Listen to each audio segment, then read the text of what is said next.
پیارے دوستو، یہ قدرت کا قانون ہے کہ اس دنیا میں جو بھی آتا ہے اسے واپس ضرور جانا ہوتا ہے۔ اس دنیا میں آنے کی ترتیب تو ہے، لیکن جانے کی کوئی ترتیب نہیں۔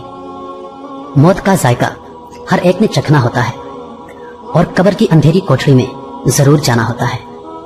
امیر ہو یا غریب ہو، بادشاہ ہو یا فقیر، اس نے موت کو گلے لگانا ہی ہوتا ہے۔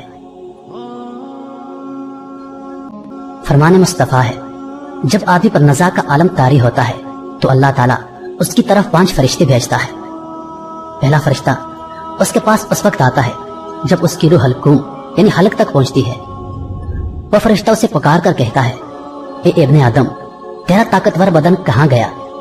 آج یہ کتنا کمزور ہے۔ تیری فصیح زبان کہاں گئی؟ آج یہ کتنی خاموش ہے۔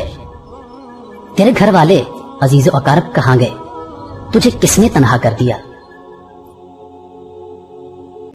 پھر جب اس کی روح قبض کر لی جاتی ہے اور کفن پہنا دیا جاتا ہے تو دوسرا فرشتہ اس کے پاس آتا ہے اور اسے پکار کر کہتا ہے، اے ابن آدم، تو نے تنگ دستی کے خوف سے جو مال و اسباب جمع کیا تھا وہ کہاں گیا؟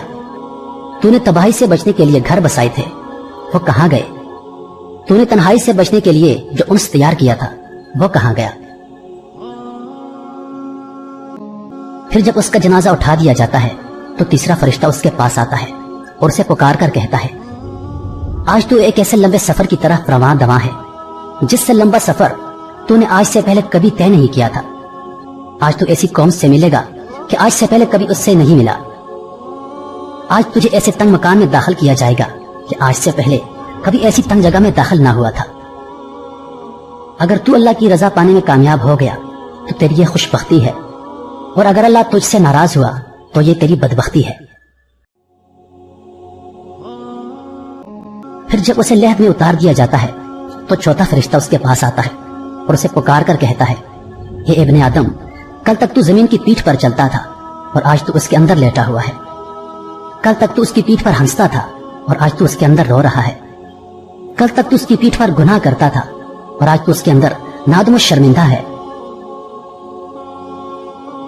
پھر جب اس کی قبر پر مٹی ڈال دی جاتی ہے اور اس کے اہل و عیال، دوست، عزیز و اقارب اسے چھوڑ کر چلے جاتے ہیں تو 5واں فرشتہ اس کے پاس آتا ہے اور اسے پکار کر کہتا ہے، اے ابن آدم، وہ لوگ تجھے دفن کر کے چلے گئے، اگر وہ تیرے پاس بھی ٹھہرتے تو تجھے کوئی فائدہ نہیں پہنچا سکتے تھے۔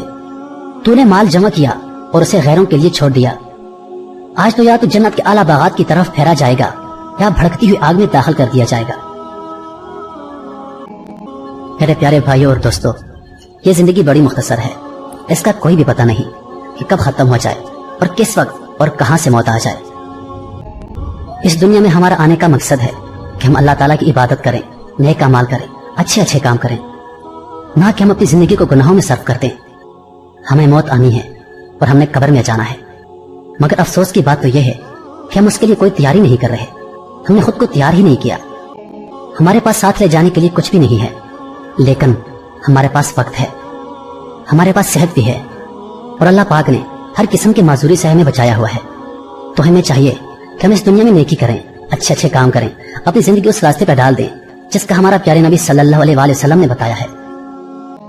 اللہ پاک ہم سب کو سمجھنے اور نیک اعمال کرنے کی توفیق عطا فرمائے۔